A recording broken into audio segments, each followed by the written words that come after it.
دوای تێپەڕبوونی زیاتر لە 4 ساڵ ڕۆژنامەنووس شێروان شێروانی ئازاد دەکرێت.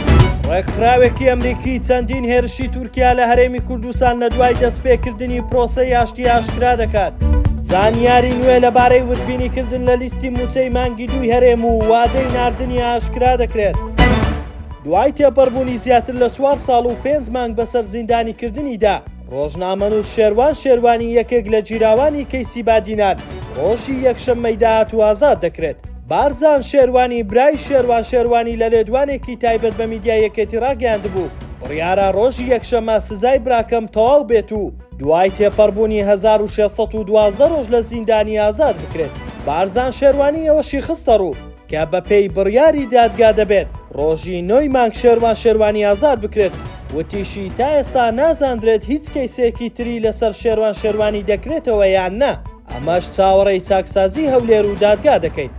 کامەران عوسمان بەرپرسی دیسکی مافی مرۆڤ لە ڕێکخراوی CPT ئەمریکی ڕایگەیان ئامار و داتای 7 ڕۆژی ڕابردووی هێرشەکانی سوپای تورکیا بۆ سەر هەرێمی کوردستان نەدوای بڵاوبوونەوەی بانگەوازەکەی یاشتی عەبدوڵڵا ئۆجەلان سەرۆکی دەستگیرکراوی پارتی کرێکارانی کوردستان بەم شێوەیە.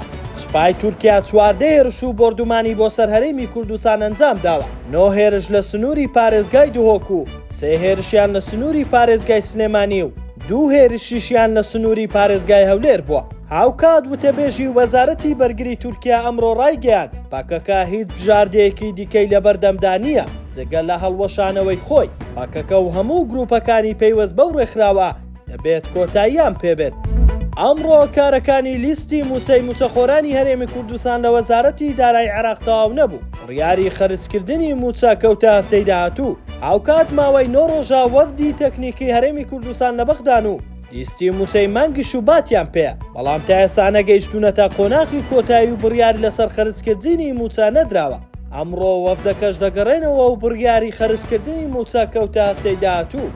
بەپێی زانیاریەکان تەیف سامی ئەمڕۆ لە وەزارەتی دارایی نەبووە و واژوو لەسەر لیستی موچەی موچەخۆرانی هەرێمی کوردستان نەکراوە. بڕیاری خەرجکردنی موچەش خرایە هەفتەی داهاتوو. ئەگەر ڕۆژی یەکشەممە 9 مانگ تەیف سامی وەزیری دارایی عێراق بڕیاری خەرجکردنی بدات ئەوە دابەشکردنی موچە دەکەوێتە دووشەم و سێشەمی داهاتوو.